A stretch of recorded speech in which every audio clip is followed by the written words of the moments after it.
I would like to take the opportunity to update you on a 4-day mission that we conducted to Syria late last week, and it was with the emergency directors of 7 of the UN humanitarian agencies as well. The objective of our mission was to focus on the gaps in our effort, the challenges that we face, and to find ways to increase our reach, to reach more people in more places faster and in a better way. The situation in Syria, as we all know, continues to deteriorate, and that means that there are greater needs, more people in need, but also that the needs are more acute as the coping mechanisms continue to collapse. You have over 2 million people estimated internally displaced, and over 4 million people that we estimate are in need. But those figures just keep increasing day by day. The biggest humanitarian effort in Syria is the effort of the population to support their brothers and sisters at this incredibly difficult time. Families are hosting so many people, and they themselves are also affected by the situation. So this is why it continues to be for all of us in the humanitarian community very important that we continue to scale up our effort. We also have a real funding shortfall, and there again we in the lead up to the Kuwait conference also need to be able to point to not just the challenges but also the solutions that we identify in being able to get to more people faster and in a better way. To briefly tell you, our mission focused on Damascus and the Reef Damascus area where much of the fighting has occurred. We also visited Daraa. We also went to Homs. We overnighted in Homs, and then we crossed the conflict line to visit Tel Beise. We started with our discussions with the government, seeking to emphasize to them and secure their agreement on better access. They have responsibility to facilitate and support our humanitarian access under international humanitarian law, access that we have been able to secure. So getting across the conflict line is a daily challenge for our humanitarian partners, and prior to the mission, United Nations agencies themselves had not crossed the conflict line to verify and also witness firsthand the needs. For us, this is a very big issue because the whole issue of aid integrity in a conflict zone is top priority, and we all know what the risks are associated with that.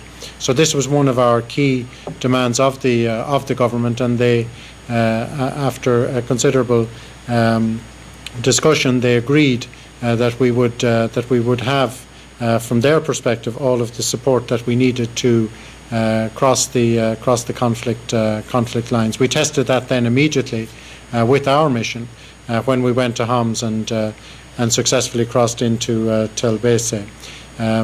The other issues that we were addressing with the government, among many, were increasing our field presence throughout Syria. We need to be present in more locations so that we can better, again, be on top of the humanitarian situation. We also addressed issues of streamlining the bureaucracy, the time taken to get visas, the time taken to get so many of the different, what should be straightforward routine approvals. Again, this is slowing down and hampering our operation.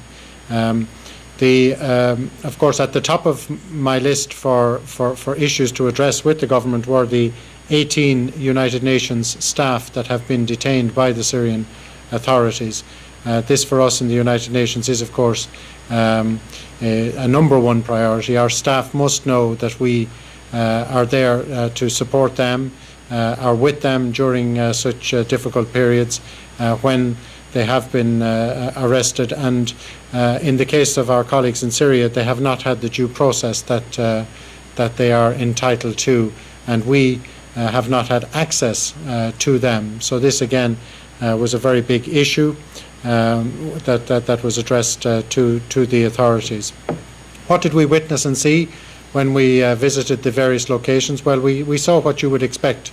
We saw the effects of 22 months of conflict. We saw a population that are very weary and quite despairing. The infrastructure is significantly damaged. Both sides are targeting infrastructure. For us, it was expected that we would witness the food needs, the medical needs, the water and sanitation needs, principally, and also the what we call non-food items, those who are displaced needing blankets and kitchen sets and so forth, just the essentials to survive. But we were also taken aback by the scale of the devastation of so much of the infrastructure. Every mother that we met asked us how much longer it would be before their children could resume schooling, because so many of the schools are now taken up as temporary shelters, and this, of course, is now almost 2 years of interruption of schooling for children.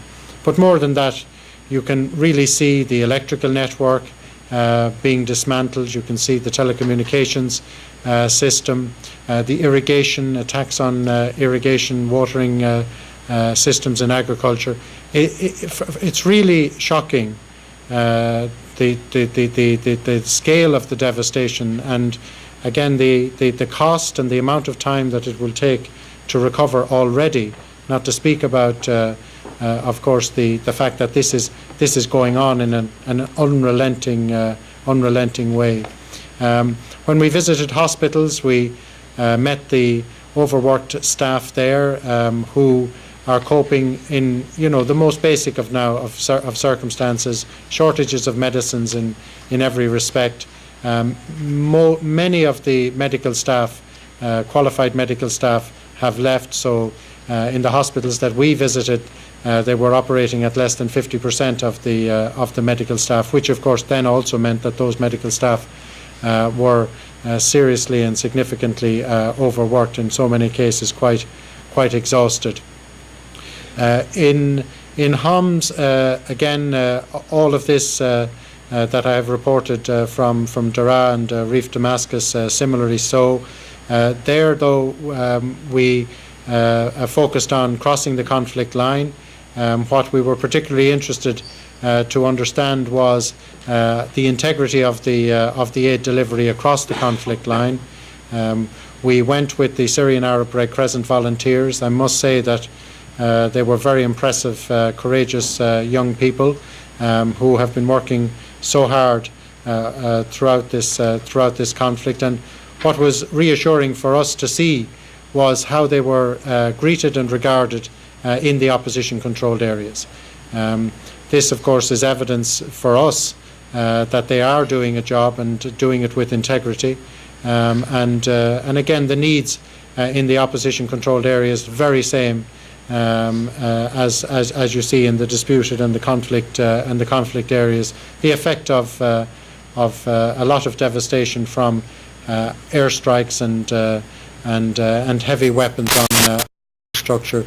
The hospital that we visited there, same as in Daraa, under-resourced, significantly so, shortages of medicine and serious and significant shortages of staff. But as I say, the big takeaway for us, additional to what we already expected to find, was to be able to first-hand see how effective these volunteers from the community-based organisations, and particularly the Syrian Arab Red Crescent, are across that conflict line. So we have a lot to do. We did not succeed with the Syrian government on what we call cross-border, i.e. crossing the borders that are no longer under their control. We are, of course, crossing the borders every day, but there are border crossing points, particularly in the north, that are no longer under the Syrian government's control operationally, and we sought to have agreement with them for using those crossing points as well, subject to negotiation with the opposition leadership, and we have agreement on their side that we can of course cross those crossing points, because for us cross line is not it's not significant enough in terms of what we need to get into these areas, particularly in the north, where you have a lot of intense fighting. So as humanitarians, we're seeking to get access, and must get access to all areas, and we have made it very clear that with the current access regime, we will not be able to get adequate access to a number of the areas in the opposition-controlled areas in the north. That doesn't mean we don't have any access. We do, but we don't have enough access, and there are alternative routes that will give us the access that we need. And again, that's what we have been demanding of the Syrian Authority, but as yet we have not secured their agreement on that.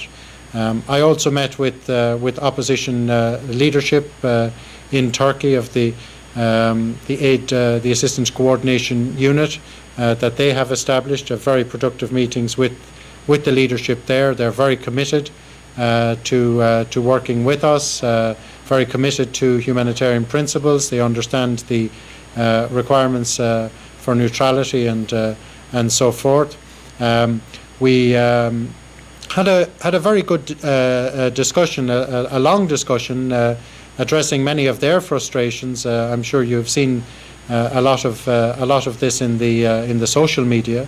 They are very frustrated, and understandably so, about the humanitarian plight for people that are in areas under their control, and the fact that we have not been able to reach them in the scale and scope that we have obligation to do. And again, we very much identify with that, and I was pleased to be able to discuss with them what we are doing, and share to create a common understanding of our effort. And again, it was, for me, it was a very important meeting. There are misperceptions out there that the UN is only delivering to those in government-controlled areas, and I was pleased to provide them with the facts and figures that actually 48% of our food assistance is going into the disputed and opposition-controlled areas. We don't have adequate levels of assistance. That's a big issue for us. 50% underfunded means that we are quite simply falling far short. But of the assistance that we are delivering, we are acutely conscious of our obligations under international humanitarian law and humanitarian principles to ensure that we are fair in our distribution, and doing everything that we can to reach all of the people wherever they are. And whatever we are distributing, we are also conscious to ensure that there is some reflection of our obligations in terms of neutrality, to have the aid delivery going in those areas where we are reaching beyond the government control. And these are the areas where some of the most acute need are, the real hot areas, as they're called, where the conflict is raging. So again, this was a useful discussion to share this information with the opposition leadership, so that they could understand how we are operating, and the fact that yes, we're operating from government-controlled areas, but we're not working for the government. They also had some misunderstandings about whether we were funding directly the government, and I was very pleased to clarify that not a dollar is given directly to the government, and that, of course, again is how we are functioning. And our UN supported plan is up there on the website for everybody to see. So